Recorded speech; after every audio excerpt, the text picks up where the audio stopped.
ওম শান্তি। আজিৰ তাৰিখ 29 মাৰ্চ 2025 বৰ্ষ। প্ৰাতঃ মৰলী বাপদাদা মধুবন। আজিৰ পিতাৰ অমৃতবাণী হৈছে, মৰমৰ সন্তানসকল, জ্ঞানেৰে তোমালোকৰ ভাল জাগৃতি আহিছে। তোমালোকে নিজৰ 84 জন্মক নিৰাকাৰ আৰু সাকাৰ পিতাক জানা। তোমালোকৰ দিগ্ভ্ৰান্ত হৈ ফুৰা বন্ধ হ'ল। তোমালোকৰ দিগ্ভ্ৰান্ত হৈ ফুৰা বন্ধ হ'ল। আৰু আজিৰ প্ৰশ্ন, ঈশ্বৰৰ গতি আৰু মত অনন্য বুলি কিয় গায়ন কৰা হৈছে?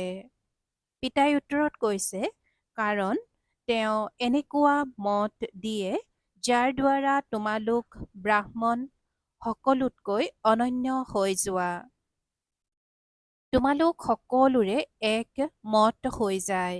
দ্বিতীয়তে, একমাত্ৰ ঈশ্বৰেই সকলোৰে সদ্গতি কৰে, পূজাৰীৰ পৰা পূজ্য কৰি তোলে।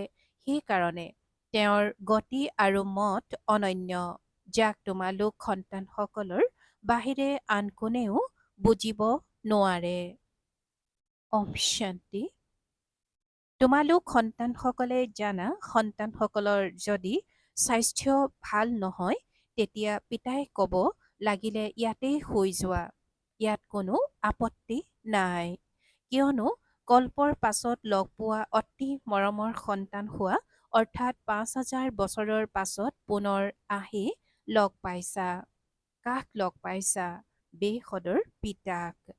এইটো তোমালোক সন্তানসকলে জানা, যাৰ নিশ্চয়তা আছে যে যথাযথ আমি বেশদৰ পিতাক লগ পাইছো, কিয়নো পিতা হৈছে এজন সদৰ, আনজন বেশদৰ।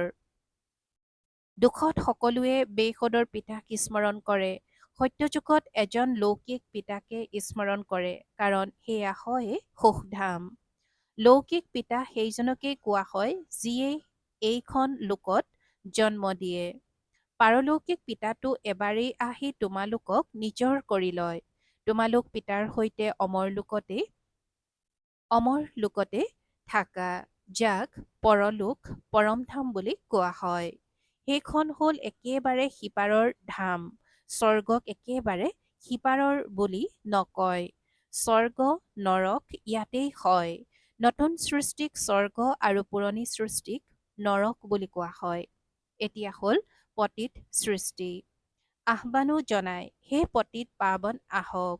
সত্যযুগত এনেকৈ নক'ব। যেতিয়াৰ পৰা ৰাৱণ ৰাজ্য হয়, তেতিয়া পতিত হয়, সেইখনক কোৱা হয় 5 বিকাৰৰ ৰাজ্য। সত্যযুগত হয়ে নিৰ্বিকাৰী ৰাজ্য। ভাৰতৰ কিমান অপাৰ মহিমা, কিন্তু বিকাৰী হোৱাৰ কাৰণে ভাৰতৰ মহিমাক নাজানে। ভাৰত সম্পূৰ্ণ নিৰ্বিকাৰী আছিল যেতিয়া এই লক্ষ্মীনাৰায়ণে ৰাজ্য কৰিছিল। এতিয়া সেই ৰাজ্য নাই। সেই ৰাজ্য কলৈ গ'ল, এয়া পাথৰ বুদ্ধিৰ লোকে নাজানে। আন সকলোৱে নিজৰ নিজৰ ধৰ্ম প্ৰতিষ্ঠাপকক জানে। একমাত্ৰ ভাৰতবাসীহে আছে যিয়ে নিজৰ ধৰ্মকো নাজানে আৰু সেই ধৰ্ম প্ৰতিষ্ঠাপককো নাজানে। আন ধৰ্মৰ সকলে নিজৰ ধৰ্মকটো জানে, কিন্তু সেয়া আকৌ কেতিয়া প্ৰতিষ্ঠা কৰিবলৈ আহিব এইটো নাজানে। শিখ লোকসকলেও এইটো নাজানে যে আমাৰ শিখ ধৰ্ম আগতে নাছিল। গুৰু নানকে আহি প্ৰতিষ্ঠা কৰিলে, তেন্তে নিশ্চয় সুখধামত নাথাকিব। তেতিয়াহে গুৰু নানকক আহি আকৌ প্ৰতিষ্ঠা কৰিব।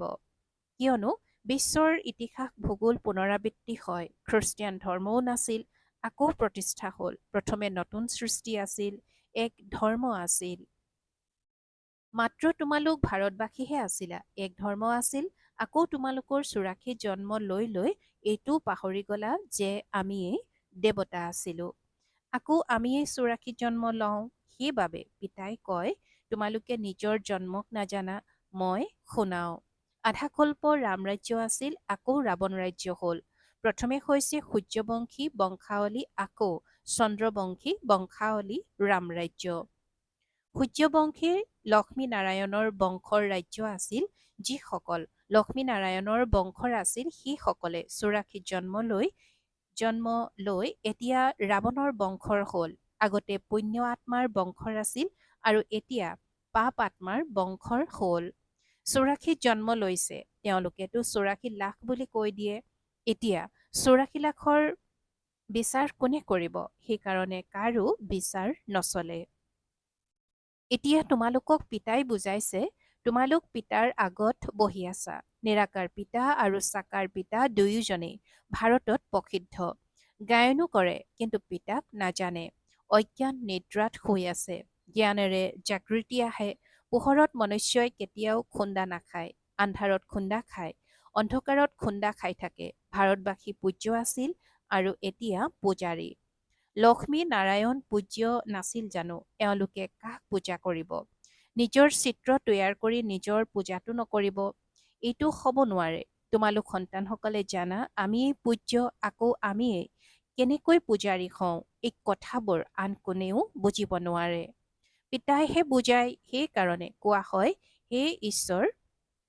পিতাই বুজায়, সেইকাৰণে কোৱা হয় যে ঈশ্বৰৰ গতি আৰু মত অনন্য। এতিয়া তোমালোক সন্তানসকলে জানা, বাবাই আমাৰ গতি আৰু মত গোটেই জগতৰ পৰা অনন্য কৰি দিছে। গোটেই জগতত অনেক মত মতান্তৰ আছে। ইয়াত তোমালোক ব্ৰাহ্মণসকলৰ হৈছে এক মত। ঈশ্বৰৰ মত আৰু গতি। গতি অৰ্থাৎ সৎগতি। সৎগতি দাতা এজনেই পিতা। গায়নো কৰে যে সকলোৰে সৎগতি দাতা ৰাম, কিন্তু বুজি নাপায় যে ৰাম বুলি কাক কোৱা হয়। এনেকৈ ক'ব যে যিসকলে চাওঁ কেৱল এনেকৈ ক'ব যে যিফালেই চাওঁ কেৱল ৰামেই ৰাম বিৰাজমান। ইয়াকে কোৱা হয় অজ্ঞান অন্ধকাৰ। অন্ধকাৰত হৈছে দুখ, পোহৰত হৈছে সুখ। অন্ধকাৰতেই মিনতি কৰে নহয়, প্ৰাৰ্থনা কৰা মানে পিতাক আহ্বান জনোৱা। ভিক্ষা নিবিচাৰে জানো? দেৱতাসকলৰ মন্দিৰত গৈ ভিক্ষা কৰা নহ'ল জানো? সত্যযুগত ভিক্ষা বিচৰাৰ প্ৰয়োজন নাই। ভিক্ষাৰীক কঙাল বুলি কোৱা হয়। আৰু সত্যযুগত তোমালোক কিমান চহকী আছিলা, তেওঁলোকক চহকী বুলি কোৱা হয়। ভাৰত এতিয়া কঙাল। এয়াও কোনেও বুজি নাপায়। কল্পৰ আয়ুস ওলট পালট কৰি লিখি দিয়াৰ কাৰণে মনুষ্যৰ মগজেই ঘূৰি গ'ল। পিতাই অতি মৰমেৰে বহি বুজায়। কল্প পূৰ্বেও সন্তানসকলক বুজাইছিল। মোক পতিত পাৱন পিতাক স্মৰণ কৰিলে তোমালোক পাৱন হৈ যাবা। কেনেকৈ পতিত হৈ গলা? বিকাৰৰ খাদ অৰ্থাৎ লেপ পৰি গৈছে। সকলো মনুষ্যকে মামৰে ধৰিলে। এতিয়া সেই মামৰ কেনেকৈ আঁতৰিব? মোক স্মৰণ কৰা।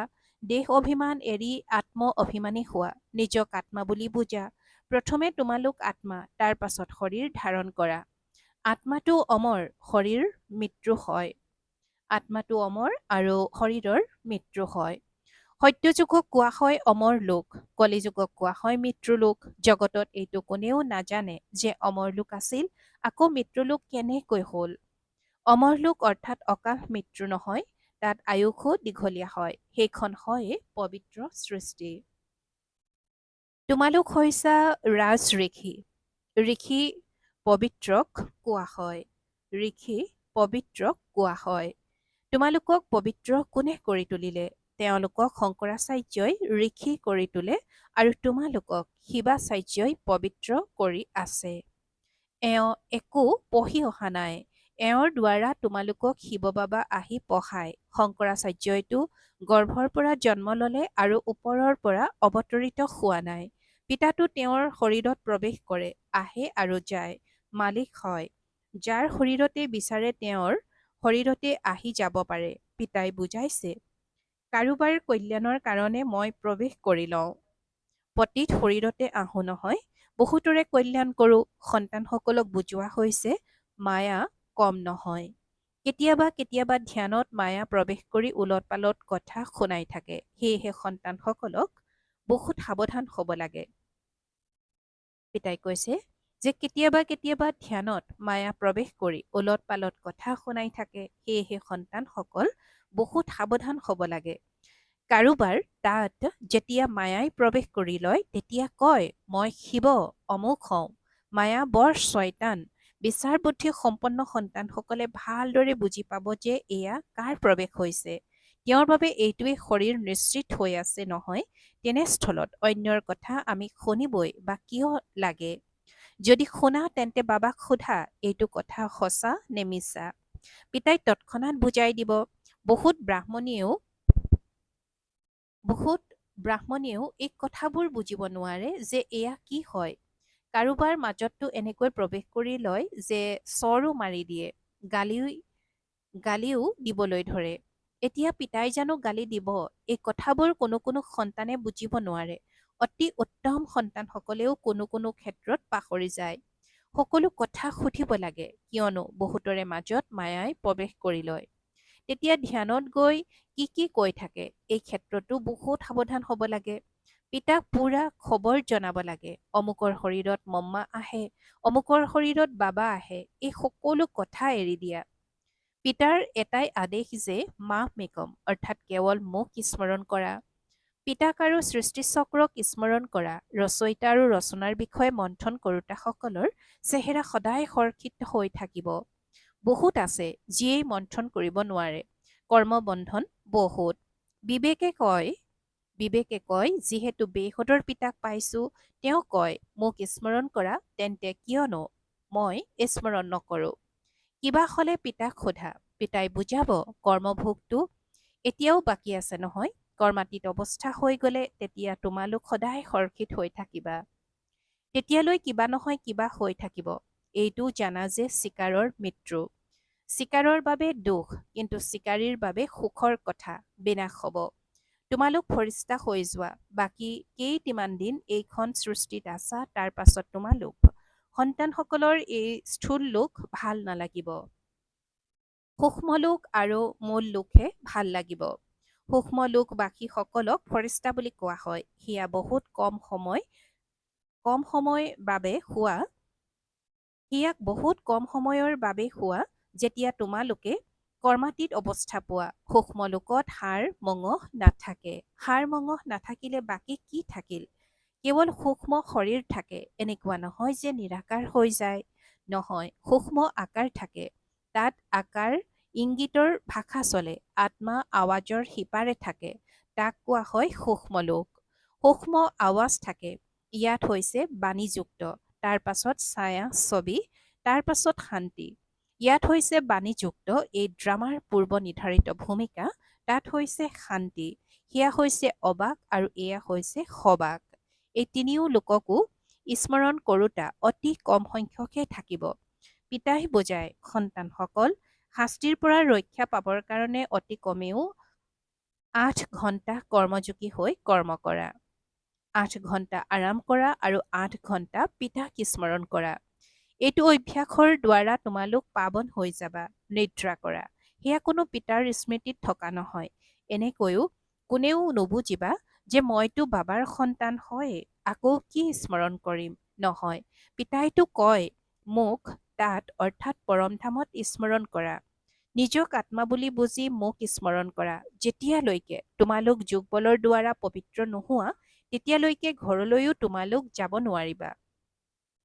নহ'লে আকৌ শাস্তি খাই যাব লাগিব। সূক্ষ্ম লোক মূল লোকলৈও যাব লাগিব, আকৌ স্বৰ্গলৈ আহিব লাগিব। বাবাই বুজাইছে, আগলৈ বাতৰি কাকততো প্ৰকাশ পাব। এতিয়াতো বহুত সময় আছে। ইমান বৃহৎ ৰাজধানী স্থাপনা হয়। দক্ষিণ, উত্তৰ, পূব, পশ্চিম, কিমান বিশাল ভাৰত। এতিয়া বাতৰি কাকতৰ দ্বাৰাই আৱাজ ওলাব। পিতাই কয়, মোক স্মৰণ কৰিলে তোমালোকৰ পাপ খণ্ডন হৈ যাব। আহ্বানো জনায়, হে পতিত পাৱন মুক্তিদাতা, আমাক দুখৰ পৰা মুক্ত কৰক। সন্তানসকলে জানে ড্ৰামাৰ পৰিকল্পনা অনুসৰি বিনাশো হ'বই। এই যুদ্ধৰ পাছত আকৌ শান্তিয়েই শান্তি হ'ব। সুখধাম হৈ যাব। কলিযুগত হৈছে অনেক ধৰ্ম, এয়াতো যিকোনো লোকে বুজিব পাৰে। সৰ্বপ্ৰথমে আদি সনাতন দেৱী দেৱতা ধৰ্ম আছিল। যেতিয়া সূৰ্যবংশী আছিল তেতিয়া চন্দ্ৰবংশী নাছিল। পাছত চন্দ্ৰবংশী হয়। পাছলৈ এই দেৱী দেৱতা ধৰ্ম প্ৰায় লোপ হৈ যায়। তাৰ পাছত আকৌ অন্য ধৰ্মাৱলম্বী লোকসকল আহে। সেয়াও যেতিয়ালৈকে তেওঁলোকৰ সংখ্যা বৃদ্ধি নহয়, তেতিয়ালৈকেতো গমেই নাপায়। এতিয়া তোমালোক সন্তানসকলে সৃষ্টিৰ আদি মধ্য অন্তক জানা। তোমালোকক সুধিব যে চিৰিত কেৱল ভাৰতবাসীক কিয় দেখুওৱা হৈছে? তেতিয়া কবা, এই খেলখন ভাৰতৰ ওপৰতেই আধাৰিত। আধাকল্প হৈছে তেওঁলোকৰ ভূমিকা। বাকী দ্বাপৰ কলিযুগত অন্য সকলো ধৰ্ম আহে। গোলকৰ সৃষ্টিচক্ৰৰ চিত্ৰত এই গোটেই জ্ঞান আছে। গোলকৰ চিত্ৰ অতি উত্তম। সত্যযুগ ত্ৰেতাত হৈছে শ্ৰেষ্টাচাৰী সৃষ্টি। দ্বাপৰ কলিযুগত হৈছে ভ্ৰষ্টাচাৰী সৃষ্টি। এতিয়া তোমালোক সংগমত আছা। এয়া হৈছে জ্ঞানৰ কথা। এই চাৰিটা যুগৰ চক্ৰ কেনেকৈ ঘূৰে এয়া কোনেও নাজানে।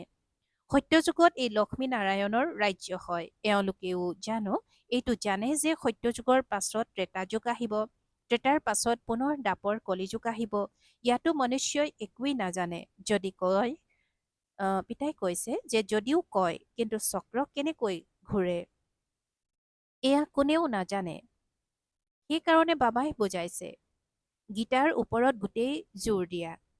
পিতাই আজি কৈছে যে এই চাৰিটা যুগৰ চক্ৰ কেনেকৈ ঘূৰে এয়া কোনেও নাজানে। সত্যযুগত এই লক্ষ্মীনাৰায়ণৰ ৰাজ্য হয়। এওঁলোকেও এইটো জানে যে সত্যযুগৰ পাছত ত্ৰেতাযুগ আহিব। ত্ৰেতাৰ পাছত পুনৰ দ্বাপৰ কলিযুগ আহিব। ইয়াতো মনুষ্যই একোৱেই নাজানে। যদিও কয় কিন্তু চক্ৰ কেনেকৈ ঘূৰে এয়া কোনেও নাজানে। সেইকাৰণে বাবাই বুজাইছে গীতাৰ ওপৰত গোটেই জোৰ দিয়া। সত্য গীতা শুনিলে স্বৰ্গবাসী হয় আৰু ইয়াত শিৱ বাবাই নিজে শুনায়। তাত মনুষ্যই পঢ়ে। গীতাও সকলোতকৈ প্ৰথমে তোমালোকে পঢ়া। ভক্তিলৈও প্ৰথমে তোমালোক যোৱা। বিশ্বৰ পূজাৰী প্ৰথমে তোমালোক হোৱা। তোমালোকে প্ৰথমে অবিভিচাৰী এজন শিৱ বাবাৰ পূজা কৰিবলগীয়া হয়। সোমনাথ মন্দিৰ নিৰ্মাণ কৰাৰ শক্তি আন কাৰোবাৰ আছে জানো? ফলকত অনেক প্ৰকাৰৰ কথা লিখিব পাৰি। এই বুলিও লিখিব পাৰি যে ভাৰতবাসী সত্য গীতা শুনি সত্যখণ্ডৰ মালিক হৈ যায়। এতিয়া তোমালোক সন্তানসকলে জানা যে আমি সত্য গীতা শুনি স্বৰ্গবাসী হৈ আছো। যি সময়ত তোমালোকে বুজোৱা তেতিয়া কয় হয় যথাৰ্থ কথা বাহিৰলৈ গ'ল আৰু শেষ। তাৰ কথা তাতেই থাকিল। ভাল বাৰু। অতি মৰমৰ কল্পৰ পাছত পুনৰাই মিলিত হোৱা সন্তানসকলৰ প্ৰতি মাতা পিতা বাপ দাদাৰ স্নেহপূৰ্ণ স্মৰণ আৰু সুপ্ৰভাত। আত্মিক পিতাৰ আত্মিক সন্তানসকলৰ প্ৰতি নমস্কাৰ আৰু আত্মিক সন্তানসকলৰ আত্মিক মাত পিতা আৰু বাপ দাদাৰ প্ৰতি স্নেহপূৰ্ণ স্মৰণ আৰু সুপ্ৰভাত আৰু নমস্কাৰ নমস্কাৰ নমস্কাৰ। আৰু আজিৰ ধাৰণাৰ বাবে মুখ্য সাৰ প্ৰথমতে ৰচয়িতা আৰু ৰচনাৰ জ্ঞান সোঁৱৰি সদায় সৰ্ষিত হৈ থাকিব লাগে। স্মৃতিৰ যাত্ৰাৰে নিজৰ পুৰণা সকলো কৰ্মবন্ধন সমাপ্ত কৰি কৰ্মাতীত অৱস্থা গঢ়ি তুলিব লাগে। দ্বিতীয়তে ধ্যান সাক্ষাৎকাৰত মায়াৰ প্ৰৱেশ হয়। সেইকাৰণে সাৱধান হ'ব লাগে। পিতাক খা খবৰ জনাই ৰায় ল'ব লাগে। কোনো ভুল কৰিব নালাগে। আৰু আজিৰ বৰদান নিজৰ শুভ ভাৱনাৰ দ্বাৰা নিৰ্বল আত্মাসকলক শক্তি দিওঁতা সদায় শক্তিস্বৰূপ হোৱা। নিজৰ শুভ ভাৱনাৰ দ্বাৰা নিৰ্বল আত্মাসকলক শক্তি দিওঁতা সদায় শক্তিস্বৰূপ হোৱা। আৰু আজিৰ বৰদানৰ ব্যাখ্যা সেৱাধাৰী সন্তানসকলৰ বিশেষ সেৱা হৈছে নিজে শক্তিস্বৰূপ হৈ থকা আৰু সকলোকে শক্তিস্বৰূপ কৰি তোলা। অৰ্থাৎ নিৰ্বল আত্মাসকলক শক্তি দিয়া। ইয়াৰ বাবে সদায় শুভ ভাৱনা আৰু শুভকামনা স্বৰূপ হোৱা। শুভ ভাৱনাৰ অৰ্থ এইটো নহয় যে কাৰোবাৰ প্ৰতি ভাৱনা ৰাখি ৰাখি তেওঁৰ প্ৰতি আৱেগিক হৈ যাবা। এইটো ভুল নকৰিবা। শুভ ভাৱনাও বেসদৰ হওক। এজনৰ প্ৰতি বিশেষ ভাৱনাও ক্ষতিকাৰক। সেয়েহে বেসদত থাকি নিৰ্বল আত্মাসকলক নিজৰ প্ৰাপ্ত হোৱা শক্তিসমূহৰ আধাৰত শক্তিস্বৰূপ কৰি তোলা। আৰু আজিৰ শ্লোগান অলংকাৰ ব্ৰাহ্মণ জীৱনৰ শোভা। সেয়েহে অলংকাৰী হোৱা দেহ অহংকাৰী নহয়। অলংকাৰ ব্ৰাহ্মণ জীৱনৰ শোভা। সেয়েহে অলংকাৰী হোৱা দেহ অহংকাৰী নহয়। ওম শান্তি। সত্যতা আৰু সভ্যতাৰূপী সংস্কৃতি ধাৰণ কৰিবলৈ আজিৰ অব্যক্ত সংকেত। অনেক সন্তানে কয় এনেয়ে ক্ৰোধ নাহে, কিন্তু কোনোবাই মিছা কথা ক'লে ক্ৰোধ আহি যায়। তেওঁ মিছা কথা ক'লে তোমালোকে ক্ৰোধেৰে ক'লা তেন্তে দুয়োৰে মাজত শুদ্ধ কোন? বহুতে চাতুৰিৰে কয় যে মই ক্ৰোধ নকৰোঁ, মোৰ মাতটোৱেই উচ্চ স্বৰৰ, মাতটোৱেই এনেকুৱা তীব্ৰ, কিন্তু যেনেস্থলত বিজ্ঞানৰ সাধনবোৰেৰে আৱাজ কম বেছি কৰিব পাৰে, তেন্তে শান্তিৰ শক্তিৰে নিজৰ আৱাজৰ গতি ধীৰ বা তীব্ৰ কৰিব নোৱাৰেনে? ওম শান্তি।